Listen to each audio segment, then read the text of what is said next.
Os egípcios entendiam que a realidade era manifesta por um único Deus através de suas forças criadoras fundamentais. As divindades aqui chamavam de Néters. O mundo físico era dirigido pelo faraó, que representava o nível de consciência alcançada pelo homem durante o seu reinado.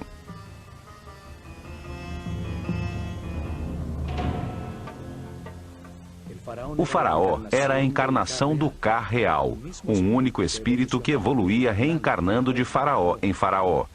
Isto o transformava numa divindade intermediária entre o homem e Deus, encarregado de conservar e aperfeiçoar a ordem no mundo físico egípcio. Seu universo espiritual era guiado pelo Hierofante, sumo sacerdote da escola de mistérios do Olho de Horus, primeiro servo de Deus, Hen-Neter-Tep, o grande vidente.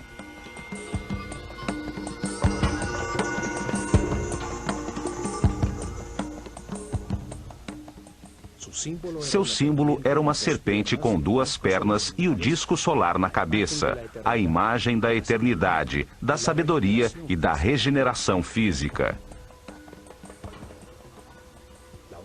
A organização sacerdotal sob seus cuidados se dividia em 3 grupos.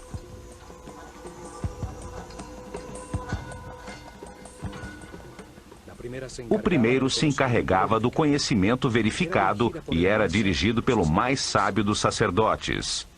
O segundo se encarregava da arte e dos rituais, e o terceiro era encarregado da administração dos templos.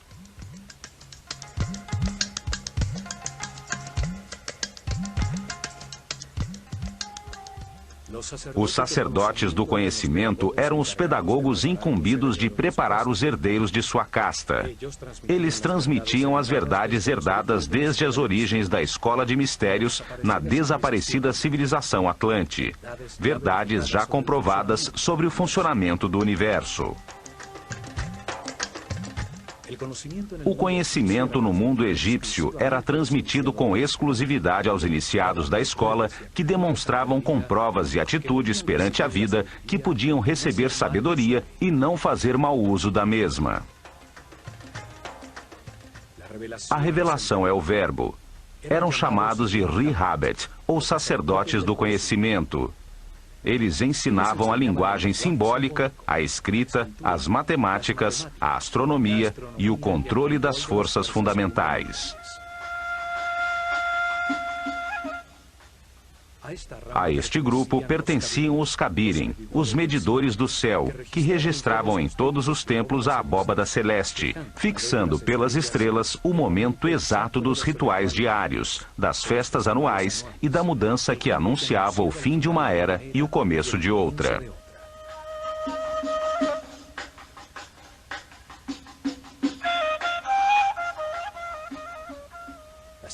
O segundo grupo se encarregava da produção de obras de arte, do desenho arquitetônico e da construção dos templos, da direção das oficinas onde os iniciados, ajudados pelos artesãos do povo, fundiam as esculturas simbólicas. Estes sacerdotes criadores desenhavam e supervisionavam as inscrições nos muros dos templos. Eles ensinavam a trabalhar a arte com a sabedoria do amor, a desfrutar do ofício, a dar sempre o seu melhor. Desenhavam os símbolos, ferramenta fundamental dos rituais, os objetos e as figuras simbólicas. E depois determinavam o que se devia fazer regularmente com eles nos momentos cósmicos, tais como os solstícios e os equinócios.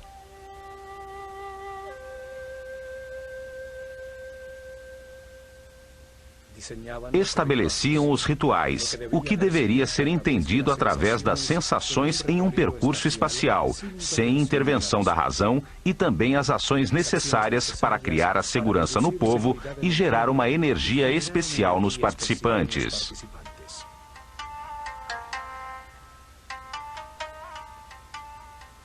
O ritual induzia os sacerdotes da escola de mistérios do Olho de Horus a ter autoridade perante o povo, utilizando o controle da intuição, da percepção do ser humano, independente de seu preparo ou nível de consciência.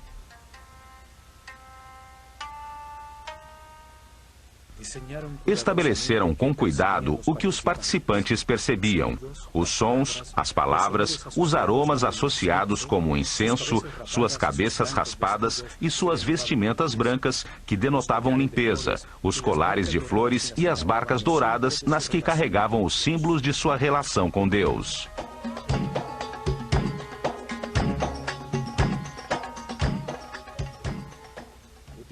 Usavam o ritual para transmitir ao povo a hierarquia e a ordem da sociedade que organizaram, utilizando ferramentas singelas, tais como a riqueza das vestimentas, sua visualização, a arrumação ou a quantidade dos participantes.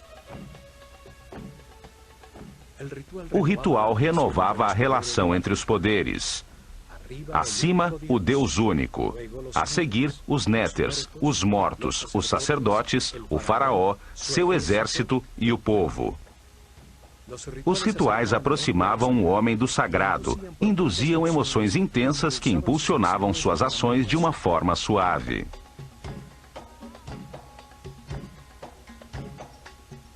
O terceiro grupo administrava o cotidiano dos templos. Organizava os cultivos, a recepção dos víveres, a preparação das refeições, a limpeza dos recintos, formando uma sociedade comunitária.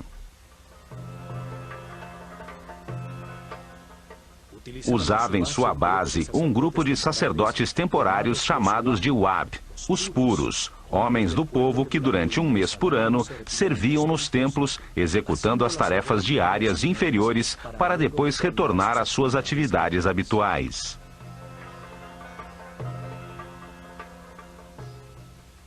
Alguns viviam no campo, cultivando os terrenos cedidos pelo templo em volta dos seus muros externos. Chegavam ao amanhecer para realizar os rituais de purificação para entrar no templo e continuar com suas atividades diárias.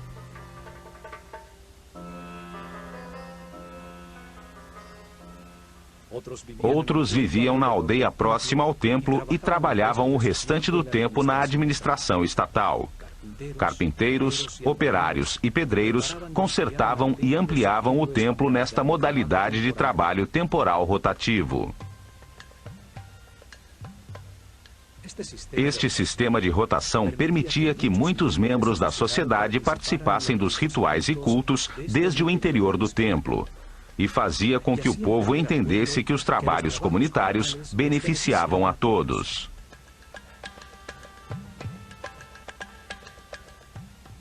Os três grupos convergiam nos templos, os lugares onde se organizava a ordem, o Ma'at, a busca do equilíbrio harmônico temporal.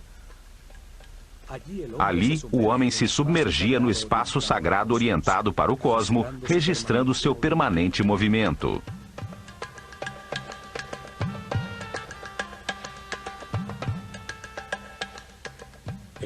O templo era o instrumento de preservação da ordem e não um mundo criado para a salvação da alma. O espírito se aperfeiçoava e adquiria mais informações através da reencarnação ao compreender os erros cometidos. O erro era um instrumento de aprendizado. Não era necessário ser salvo dele.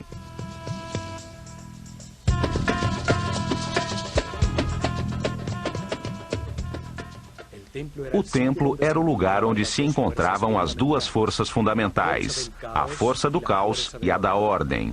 Ali se atingia o equilíbrio necessário, a harmonia que leva ao aperfeiçoamento de todos os indivíduos da sociedade.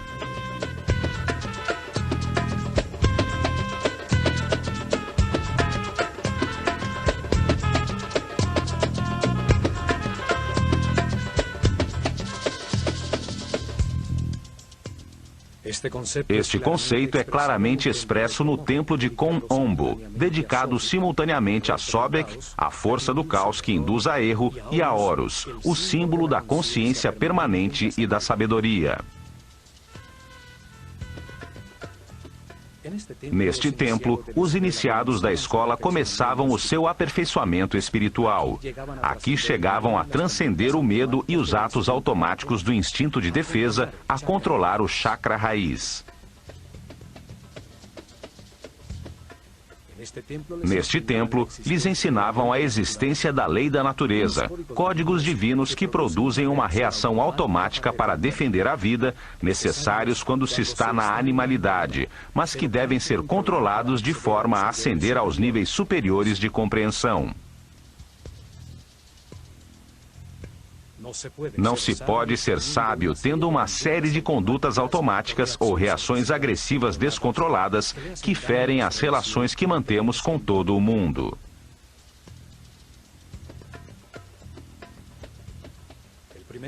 O primeiro nível de compreensão terminava quando entendiam que a vida é eterna, que a morte é uma porta no processo de reencarnações, quando controlavam as reações automáticas de agredir para defender a vida. Isto era demonstrado ao sobreviverem à prova da morte no centro conceitual dos dois altares, demonstrando sua audácia, segurança e confiança ante a perfeição de tudo que ocorre no universo, como veremos neste programa.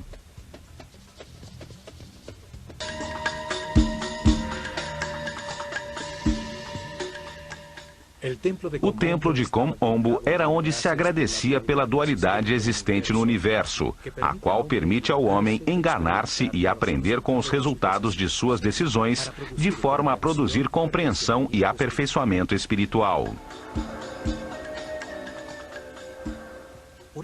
Por isto estava dedicado a duas forças opostas, representadas por Sobek, simbolizado por um homem com cabeça de crocodilo, e Horus, um homem com cabeça de falcão, o ignorante e o sábio, o ingênuo e o que tudo aprendeu de tanto enganar-se ao longo de 700 reencarnações.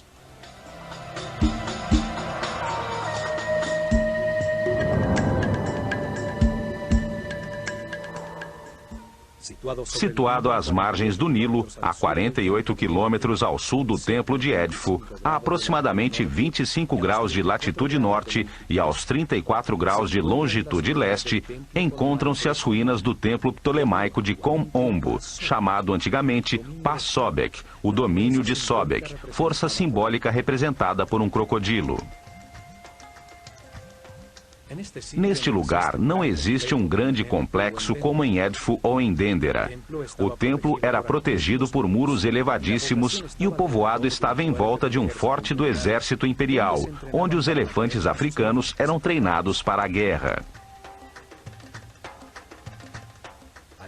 Ali, desde tempos muito remotos, ao lado do desaparecido forte, existiu um templo dedicado a honrar a polaridade, a dualidade de tudo neste mundo.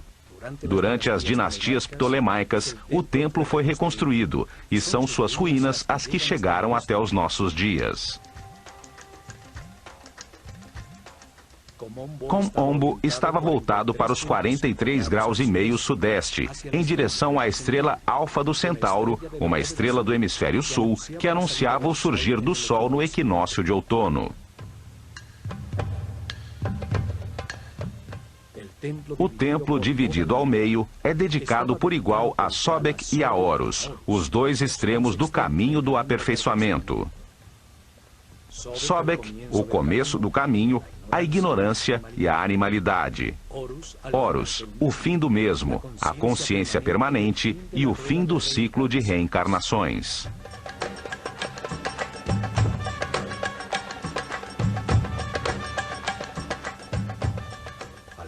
À frente, havia um pátio aberto formado pelas ruínas de 16 colunas de um corredor coberto. Até aqui, o povo podia entrar. Uma marca nas colunas dava autorização, o símbolo da ave sobre a semicircunferência em honra ao faraó.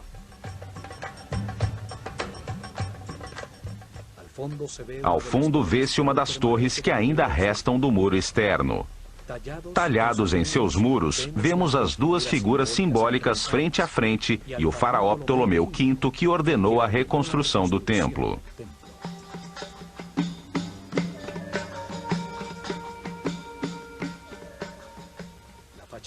A fachada principal tem dois acessos simétricos, sobre os quais um dintel decorado mostra o duplo disco alado rodeado pelas serpentes que simbolizam a luz em meio à dualidade.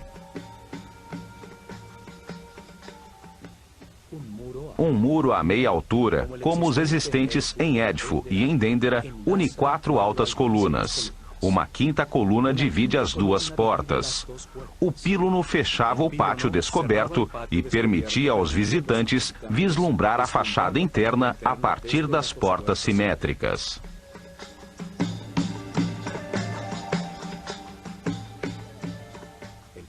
O pátio das colunas era menor que o do templo de Édifo. À sombra de suas desaparecidas galerias, os iniciados da escola de mistérios se refugiavam do sol.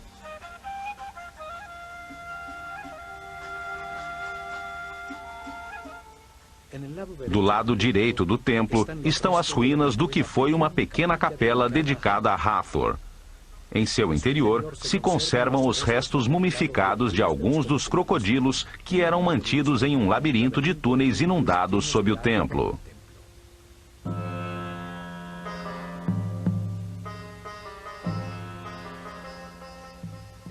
O crocodilo é um dos animais mais duros e resistentes. Sua pele é muito densa, é como o metal dos animais. Os egípcios associavam esta dureza ao estado máximo de materialização, um nível muito afastado da espiritualidade. Aí o espírito começa seu caminho de liberação das limitações materiais, à medida em que vai compreendendo como o universo funciona. O crocodilo simboliza a vida quando sai das águas da inconsciência. Sai para buscar o ar, que representa a consciência. Os egípcios acreditavam que na primeira respiração, o espírito entra no corpo em que se encarnou. A comprida coluna vertebral do crocodilo é um símbolo do eixo da vida em todo ser vivo. Até mesmo a esfera do planeta tem sua coluna vertebral sobre seu eixo de rotação.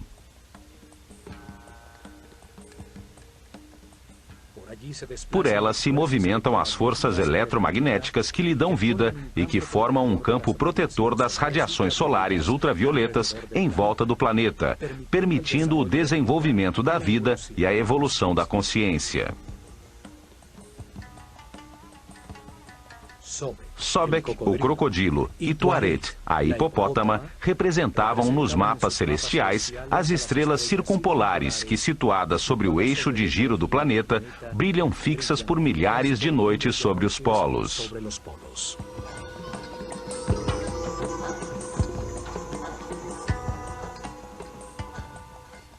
Os 2 animais se mantêm submersos nas águas. Reinam na escuridão, subindo ocasionalmente à superfície em busca de ar para respirar.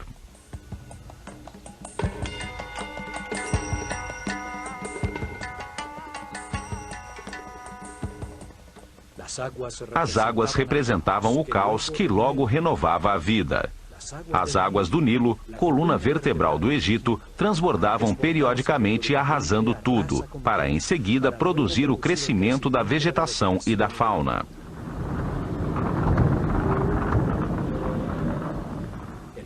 O caos desarruma as partes, permitindo que logo se organizem pelas harmonias ou afinidades entre elas, que as unem momentaneamente.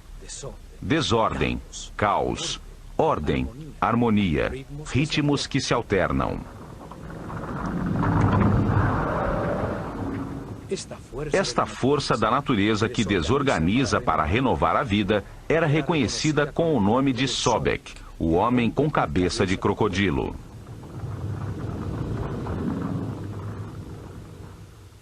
Sobek pertence à corte de Set, o senhor da escuridão, a força que leva o homem ao materialismo, à sensualidade, que atrasa seu caminho evolutivo e que semeia em sua vida decisões erradas para que aprenda com seus próprios erros.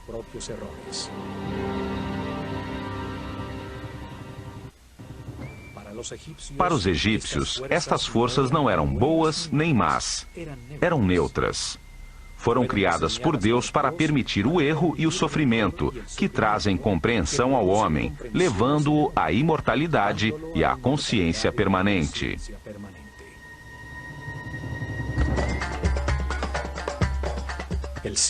O templo está simetricamente dividido. O lado direito, a leste, é dedicado a Sobek. O lado esquerdo, a oeste, a Horus. O princípio e o fim do caminho evolutivo da consciência.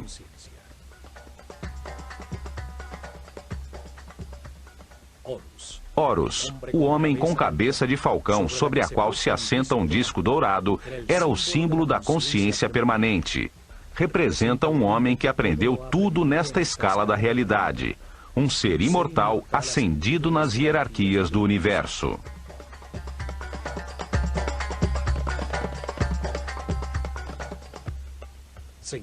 Encontra-se ao fim do caminho do aperfeiçoamento, quando o homem se transforma num mestre, num iluminado que se dedicará a outras missões no universo.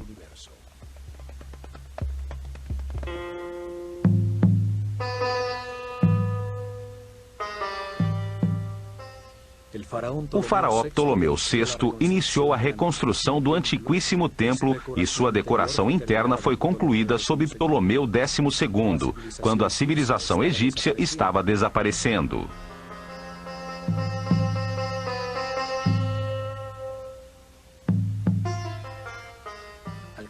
Ao cruzarmos a fachada de 5 colunas com seus muros intercalados até meia altura, temos acesso ao salão comum, a Sobek e Horus, chamado de Casa da Vida. É um mundo simbólico, ali onde os iniciados recebiam ensinamentos e produziam suas artes e escritas, interagem as duas forças opostas. 10 altíssimas colunas com capitéis florais sustentam o teto mais alto do templo. Aqui, os iniciados escutaram de seus mestres que para avançar no caminho espiritual é necessário construir uma vontade inquebrantável. Há que se querer fazê-lo de forma consciente. As primeiras lições e exercícios eram destinadas a obter homens de fibra. Uma rígida disciplina era necessária para estudar, para controlar os temores, para dominar as paixões. Poder fazer e abster-se é possuir duplo poder.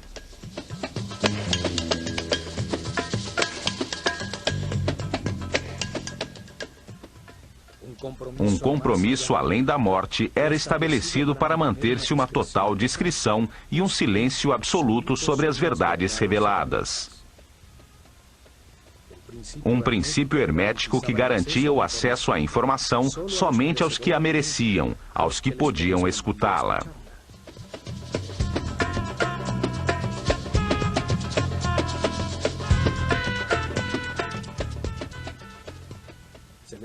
Era-lhes revelado que quando ainda não existem a consciência e o livre-arbítrio, são necessários os instintos, as condutas e reações automáticas.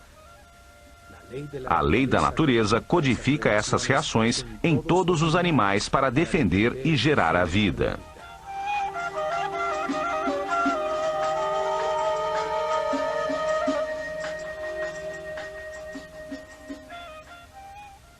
Mas quando se nasce como um ser humano e se quer abandonar a animalidade original, é necessário ter controle e consciência. Ceder às forças da natureza é apenas seguir a corrente coletiva. Só se obtém o conhecimento e evolução de forma individual.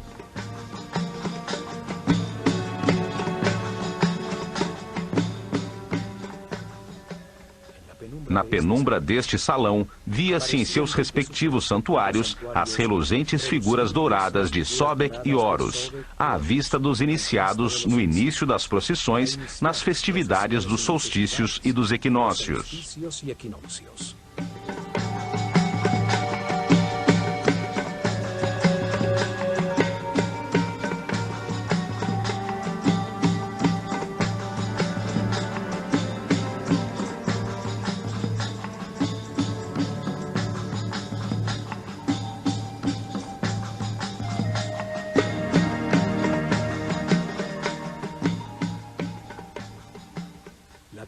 A decoração dos seus muros é cerimonial.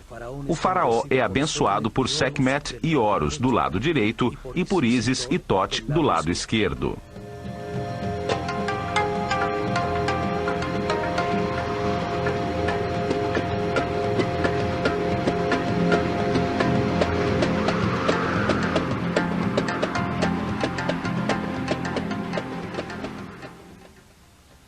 Outro mural semelhante existe do lado de Sobek, ressaltando a igualdade das divindades sem importar suas condições polares, se são boas ou más, se há luz ou escuridão. As forças opostas existem para moldar a consciência do homem, para que aprenda com o resultado de suas próprias decisões.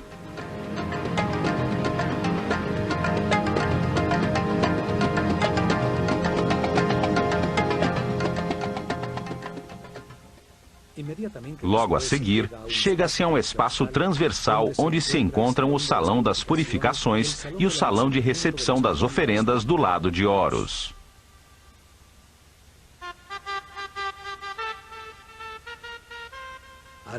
Antes do nascer do sol, os sacerdotes se banhavam nas águas do poço ou do lago sagrado do templo, recebiam a fumaça do incenso e mascavam natrão, um tipo de sal, num ritual diário de purificação.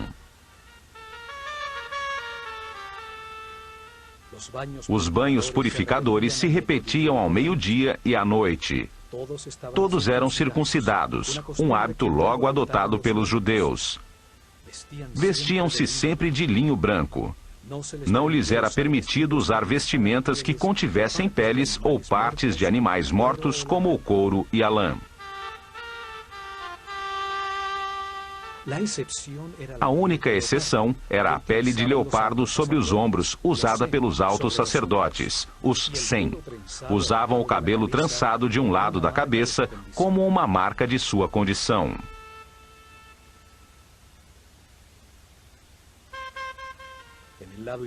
Do lado esquerdo do templo, existe um poço profundo com uma escada que submergia sob o Nilo. Neste poço, os sacerdotes realizavam suas purificações matinais.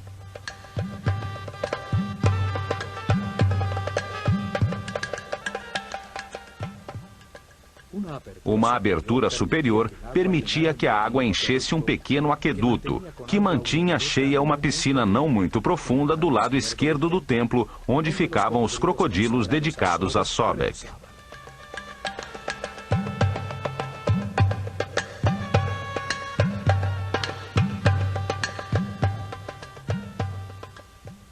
O poço servia também como um instrumento de medição. Seus degraus mediam, durante anos, os níveis do rio, e assim podiam prever as inundações futuras.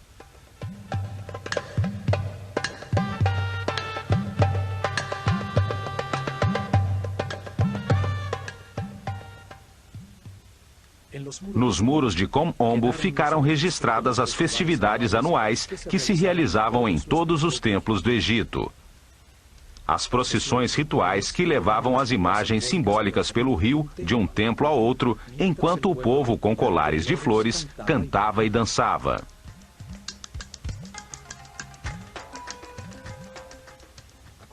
Em seguida, encontramos o corredor das escadas que conduziam ao terraço do templo, num esquema semelhante ao dos templos de Edfu e Dendera. Uma escada em caracol de um lado e a escada reta rente ao muro do outro.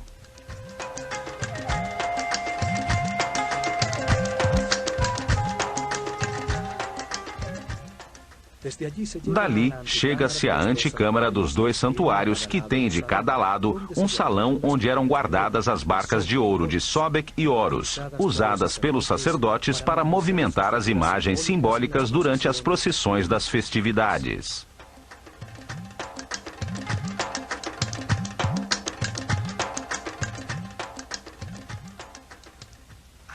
Aqui existe um mural em baixo relevo, onde aparecem Ptolomeu e sua esposa Cleópatra, na presença de Horus e Sobek.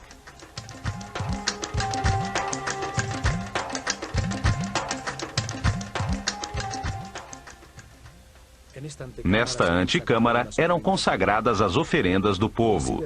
Diziam que se Deus não fosse alimentado com tais oferendas, sua fonte de energia se esgotaria, sobrevindo o caos. Era uma forma de agradecimento pelo recebido e de confiança no que viria.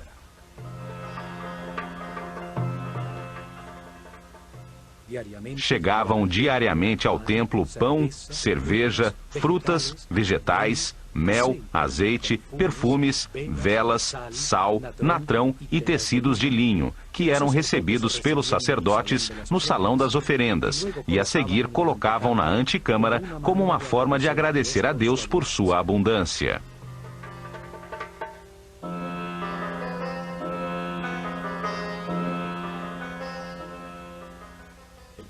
O povo contribuía com uma parte da produção das terras que exploravam, propriedade do templo. O templo dava em troca estabilidade, prosperidade, saúde, alegria, vida e ordem. O sumo sacerdote purificava as cestas de alimentos com incenso e com o símbolo da vida, o Ankh. Marcava a transferência da força divina entre os alimentos e a fonte da vida.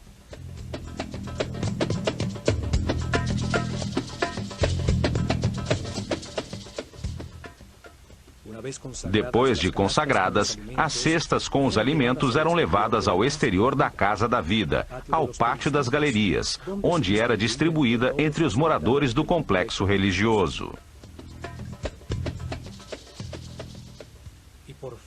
Finalmente, no interior do templo, chega-se aos dois santuários, onde se encontravam os tronos com as imagens que simbolizavam os dois extremos do caminho do aperfeiçoamento.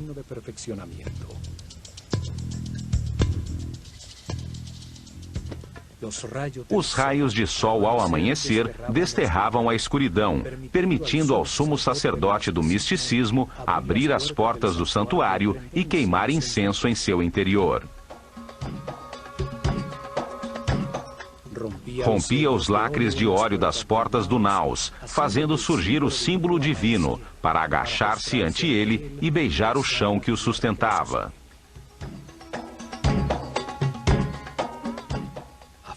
Do lado de fora, na penumbra do Salão das Aparições, os discípulos cantavam hinos religiosos e se ungiam com mirra, óleos, linhaça e canela, iniciando a primeira meditação do dia.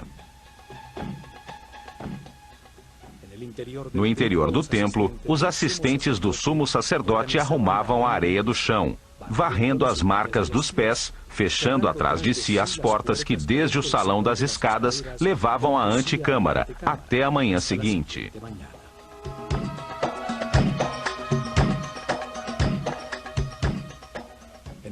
No centro simbólico das forças opostas, entre os dois santuários, encontram-se os restos de um muro duplo.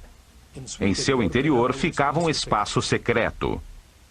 Do lado direito deste espaço secreto, encontrava-se o Santuário da Luz e do lado esquerdo, o da Escuridão.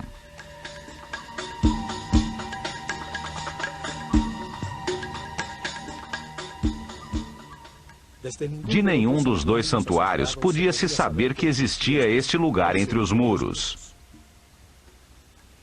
Neste espaço, que era mantido cheio de água até o topo e com acesso no terraço do templo, era onde os iniciados tinham que passar pela prova da morte.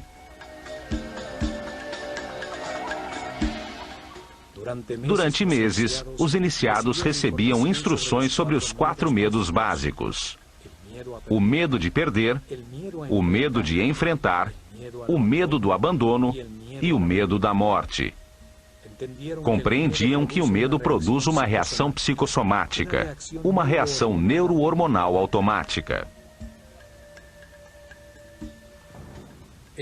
Esta reação se manifesta em uma tensão, em aumento da frequência cardíaca e da respiração.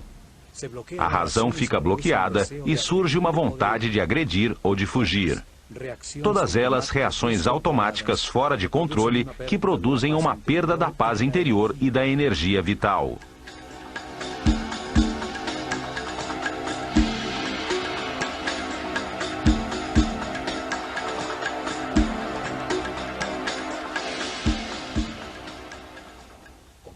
Compreendiam que o medo é o resultado de uma mente que sai do tempo presente em direção ao futuro, a um tempo que não existe, para produzir um fato imaginário, onde se perde algo ou alguém ou se tem que enfrentar alguma coisa. Aprendiam a disciplinar a mente de forma voluntária e consciente, guiando-a com pensamentos escolhidos. Aprendiam a mantê-la sempre no tempo presente, o único em que se pode decidir e agir.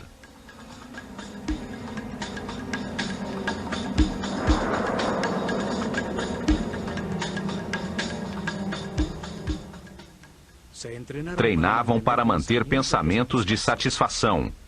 Compreendiam que tudo o que ocorre é perfeito e necessário para sua própria evolução, que o que lhes acontece tem relação com eles. Assim, aprendiam a evitar os pensamentos negativos, a confiar no universo, a manter-se em paz e harmonia.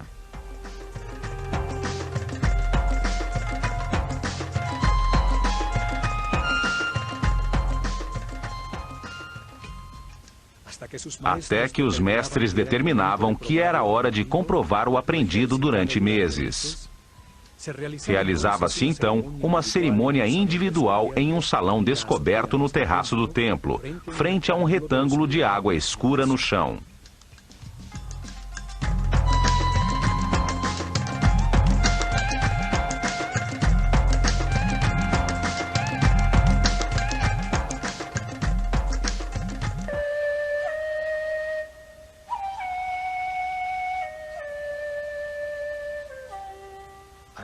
Ao começar o dia, após o banho de purificação, o discípulo e seu mestre subiam pela escada reta até o terraço, chegando ao salão das cerimônias descoberto, frente a um retângulo de água no chão.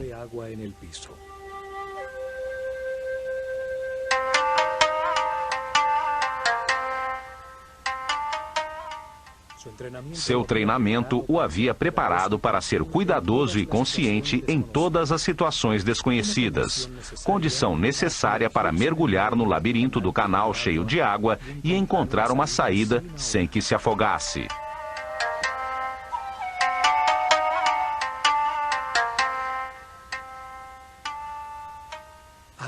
Chegava a hora de demonstrar o compromisso temerário de escapar ou morrer. A dúvida já não existia. Retroceder seria precipitar-se no abismo e abandonar o caminho do sacerdócio.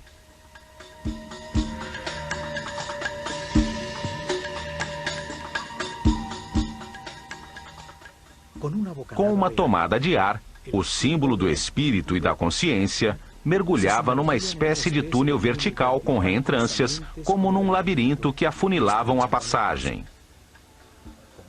Nadava com decisão até o fundo, atravessando a abertura em direção ao resplendor da luz.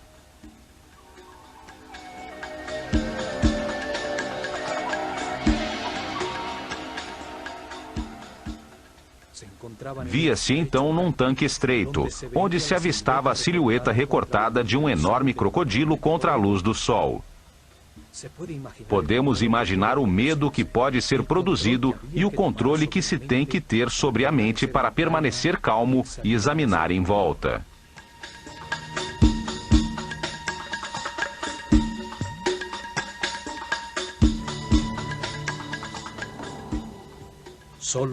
Só assim poderia ver que no fundo do tanque havia uma porta muito escura.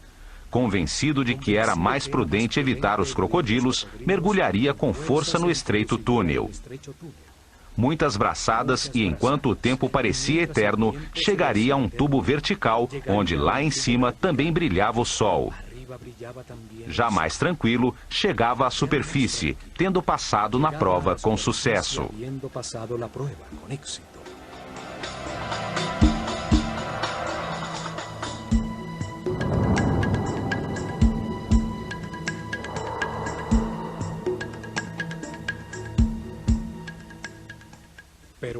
Alguns, porém, em razão do pânico ou em um estado de total irracionalidade, emergiam rapidamente ao lado do crocodilo, que era mantido bastante alimentado para não atacar, e eram informados de que haviam falhado na prova, que a saída não se encontrava passando ao lado do animal.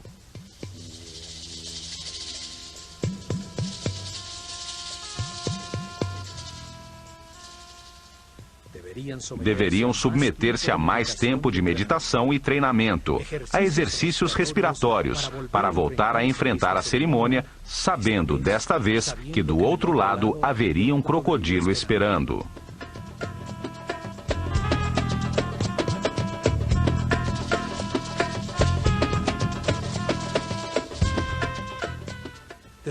Após os santuários com o tanque central de prova, sobre um segundo corredor perimetral se encontram 6 capelas, 3 de cada lado de um espaço central com a escada que conduzia ao terraço do templo.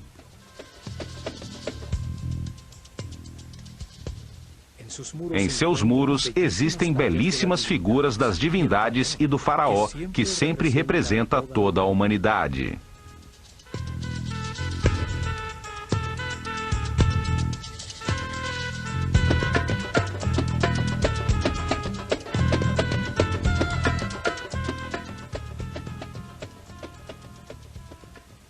Neste corredor perimetral se encontra a famosa cena onde o imperador Trajano se ajoelha ante Imhotep, o arquiteto de Saqqara, que lhe apresenta uma série de instrumentos cirúrgicos, fórceps, pinças cirúrgicas e tabelas farmacêuticas.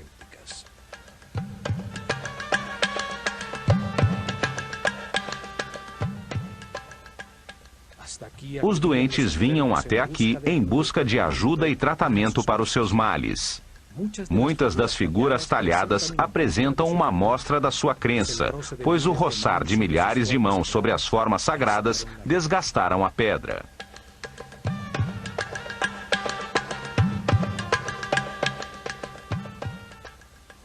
Neste muro também se encontra uma porta simbólica que existe na mente de todo ser humano. Ela se comunica de um ponto central, neutro na dualidade, com as dimensões superiores. O mesmo caminho que o iniciado utilizou entre os 2 santuários para avançar ao nível seguinte de seu treinamento.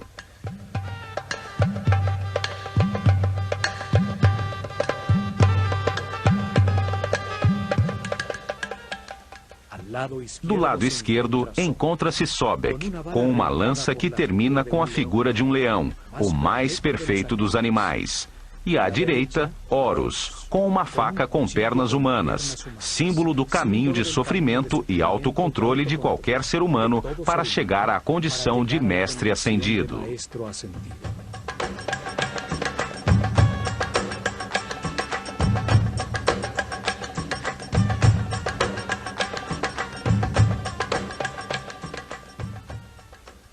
Entre os 2, um cântico de louvor, coroado por Maat, símbolo da ordem e do equilíbrio entre as 2 forças opostas, o materialismo sensual de Sobek e a espiritualidade consciente de Horus.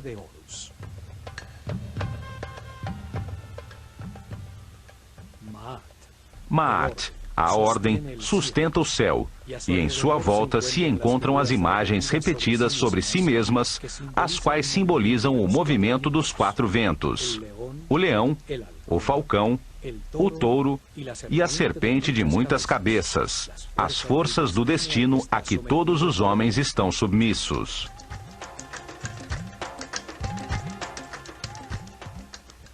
Curiosamente, estes mesmos símbolos foram usados posteriormente pelos cristãos para representar os 4 evangelistas.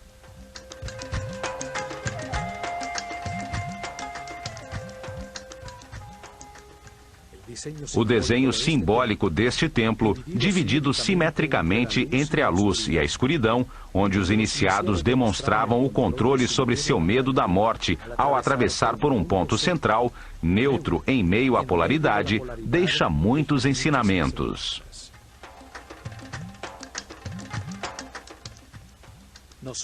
Mostra-nos que a realidade é o produto de nossos pensamentos, que o controle consciente dos instintos automáticos e a permanência no presente são a porta de entrada para os níveis de maior harmonia, paz e felicidade.